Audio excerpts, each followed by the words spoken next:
Amazondan kitob zakaz qilganmiz. Ushbu kitobimiz yetib keldi. Bilmaydiganlar uchun eslatib qo'ymoqchiman. Amaldagi qonunchilikka muvofiq xalqaro kuryerlik jo'natmalari orqali $200 gacha, xalqaro pochta orqali esa $100 gacha elektron do'konlardan mahsulotlarni zakaz qilishingiz mumkin. Bunday holatda hech qanday boj to'lamaysiz.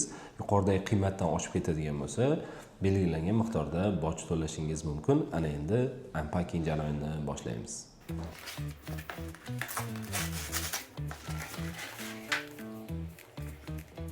Xo'p, demak, kitob nima haqida? Siyosatda bir qancha nazariy va qarashlar, g'oyalar mavjud.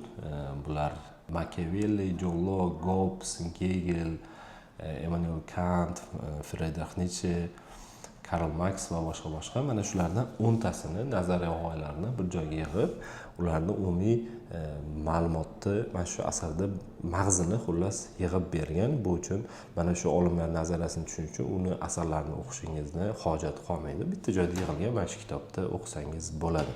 Xo'p, bilmaydiganlar uchun biz Robert Kaplanning Geografiya qasosi asarini o'zbek tiliga tarjima qilganmiz. Mana hozir kuni kecha nashriyot bilan, Amerikadagi o'sha chop qilingan nashriyot bilan shartnoma tuzishga erishish arafasidamiz. Buni e'lon qilamiz va mana shu kitobni nashr qildiramiz, xudo xolasa. Undan parchalarni men Telegram kanalimga qo'yib boraman. Bemalol o'tib obuna bo'lib qo'ysangiz, albatta foydali ma'lumotlarni u yerdan ham olishingiz mumkin bo'ladi.